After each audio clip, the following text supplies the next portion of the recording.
आप देख रहे हैं Mohammad Sajid Kausmi official YouTube channel.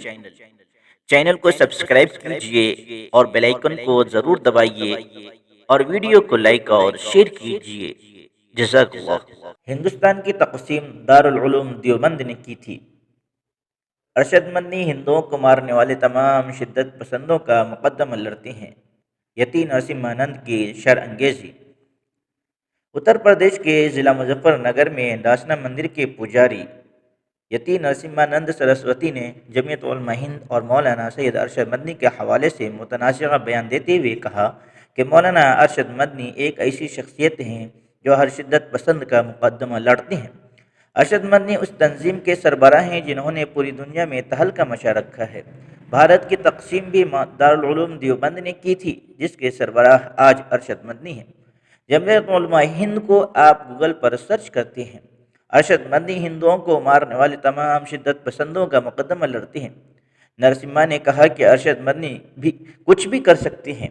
Arshad Madani में बड़ी ताकत है। बड़े बड़े रहनुमा अरशद मदनी के कदमों में झुक रहे हैं।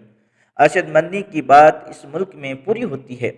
उन्होंने बताया कि हरिद्वार में हमने हिंदू बचाओ मोर्चा एक नई तंजीम बनाई है। इससे मुतालिक मैं मुजफ्फरनगर आया हूँ। मेरे यहाँ बहुत से दोस्त रहते हैं और कई हिंदू तंजीमें हमारे साथ खड़ी हैं। हिंदुओं को इतना ख़तरा है जितना पहले कभी नहीं था। लाखों हिंदुओं के कत्ल के बावजूद आज तक किसी बैनुल अक़वामी फ़ोरम पर हिंदुओं का मामला नहीं उठाया गया। यति नरसिम्हा सरस्वती ने कहा कि हिंदुओं के साथ इतने वाक़यात होते हैं।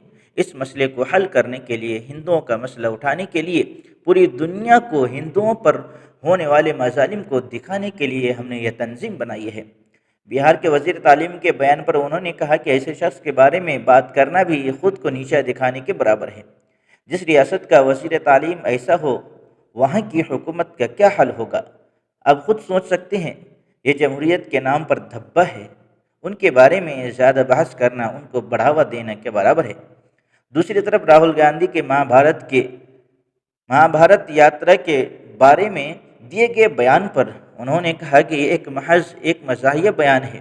राहुल गांधी अपने दौरे से इस मुल्क की तमाम सनातन मुखालिफ ताकतों को मुत्तहिद कर रहे हैं। हिंदुओं को उसे मजाक के तौर पर नहीं लेना चाहिए, बल्कि उसे संजीदगी से लेना चाहिए।